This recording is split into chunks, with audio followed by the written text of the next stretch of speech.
Yes bonus మోడలన్నీ బోగస్సే. అటు సింగరేణి కార్మికులకు బోగస్సే చేశారు. ఇప్పుడు రైతాంగానికి కూడా బోనస్ ఇస్తామని చెప్పి బోగస్ చేసింది ప్రభుత్వం. ఒక 100 మంది రైతులుంటే దాంట్లో 90 మంది దొడ్డు వడ్లే పండిస్తారు మన రాష్ట్రంలో. ఒక 10 మంది మాత్రమే సన్న వడ్లు పండిస్తారు. సో సన్న వడ్లు పండించిన 10 మంది కూడా ఒకరిద్దరు మినహాయించి మిగిలిన 7-8 మంది వాళ్ళ సొంత ఇంటి అవసరాల కోసం మాత్రమే సన్న రకాలు పండించుకుంటారు. కానీ ప్రభుత్వం ఇప్పుడు ఇస్తానన్నటువంటి 500 రూపాయల బోనస్ ఇటు దొడ్డు వడ్ల వాళ్ళకు ఎట్లాగూ రాదు. సన్న వడ్లు పండించే వాళ్ళు కూడా పెద్దగా తీసుకునే వాళ్ళు ఉండరు, ఎందుకంటే వాళ్ళ ఇంటికే పండించుకుంటారు కాబట్టి. సో ప్రభుత్వం ఎందుకు మరి ఈ నిర్ణయం తీసుకుంది? రైతాంగానికి 500 రూపాయల బోనస్కి ఇస్తామని చెప్పి క్వింటా మీద ఎందుకు పంగనామం పెట్టింది? రైతాంగం చాలా తీవ్ర ఆగ్రహం వ్యక్తం చేస్తోంది, మమ్మల్ని ప్రభుత్వం మోసం చేసింది అని. నిజామాబాద్ నుంచి మా ప్రతినిధి రవీందర్, వరంగల్ నుంచి మా ప్రతినిధి రవికాంత్ ఉన్నారు. ఎస్ నిజామాబాద్ నుంచి రవీందర్ దగ్గర నుంచి మాట్లాడదాం. ముందుగా ఎస్ రవీందర్, ప్రభుత్వం చెప్పిన మాట ఒకటి, ఫైనల్గా నిర్ణయం తీసుకున్నది ఒకటి. ఎక్కడ ప్రచారంలో కానీ మేనిఫెస్టోలో కానీ సన్న వడ్లకే మేము ఇస్తామనేది ఎక్కడా ప్రభుత్వం చెప్పలేదు.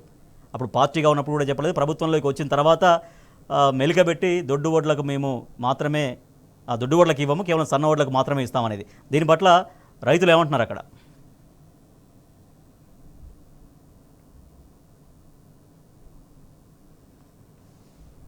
తెలంగాణ రాష్ట్రంలో ములిగి నక్కపైన తాడికాయ పడ్డది అనే చందాన్ని కాంగ్రెస్ పార్టీ కార్యరూపం దాల్చినట్టుగా స్పష్టంగా కనబడుతుంది. ఆ రకంగా ఆచార వ్యవహారాలు స్పష్టంగా కనబడుతున్నాయి. ఈ నేపథ్యంలో ఇవాళ రైతులకు పంటకు పెట్టుబడి సహాయం ఇవ్వక ఒకవైపు, ఇచ్చిన పంటకు ఈ రుణమాఫీ చేయక ఒకవైపు, ఎట్లాగో రైతు క్రాప్ను వేసుకున్నాడు, పొలాల్లో క్రాపు ఇప్పుడు ప్రస్తుతం అయితే ఉంది, సపో చేసిండు, పంటను సాగు చేసిండు, ఇక దిగుబడి కోసం వెయిట్ చేయాల్సిన పరిస్థితి. రెండు వైపుల మోసం చేసినటువంటి ప్రభుత్వం మరో కొత్త నాటకానికి తెరలేపింది. ఆనాటి పిసిసి అధ్యక్షుడు హోదాలో ముఖ్యమంత్రి రేవంత్ రెడ్డి అనేక బహిరంగ సభలలో పాల్గొనడం జరిగింది. పాల్గొన్నటువంటి సభలో రైతులను ఇంటరాక్ట్ చేస్తూ మాట్లాడడం జరిగింది. మేము మద్దతు ధర ప్రకటిస్తాం, క్వింటాలకు 500 రూపాయలు బోనస్ ఇస్తాం, వడ్లకు బోనస్ ఇస్తామని చెప్పారు. ఆ మాటని వల్ల తుంగలో తొక్కే విధంగా పాలిటిక్స్ డైవర్ట్ చేయడానికి, రైతులను కన్ఫ్యూజ్లో నెట్టడానికి కేవలం సన్నాలకు మాత్రమే మేము బోనస్ 500 రూపాయలు ఇస్తాం, దొడ్డు రకం వేసిన వడ్లతో మాకు సంబంధం లేదు అనడం వల్ల ఇవాళ రైతాంగం తీవ్ర నిరాశ నిర్లిప్తతో తెలంగాణ రాష్ట్రంలో స్పష్టంగా కనబడుతుంది.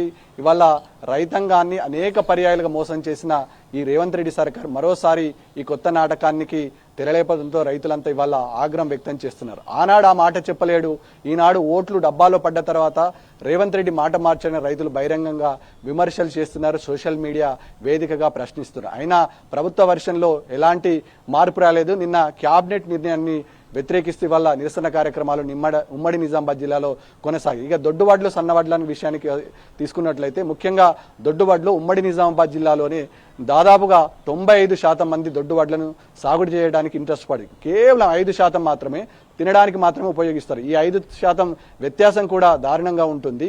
ఇవి ఎవరైతే బడా రైతులు ఉంటారో, భూస్వాములు ఉంటారో, వీళ్ళు సన్నవడ్లను సాగు చేయడానికి ఇంట్రెస్ట్ పడతారు. ఈ నేపథ్యంలో చిన్న సన్నకారు రైతులు ఎవరైతే ఉంటారో వీళ్ళు దొడ్డువడ్లను సాగు చేయడానికి ఇంట్రెస్ట్ పడతారు. కేవలం వీళ్ళు తినడానికి మాత్రమే దొడ్డువడ్లను ఉపయోగించుకోవడానికి పరిస్థితి ఉంటుంది.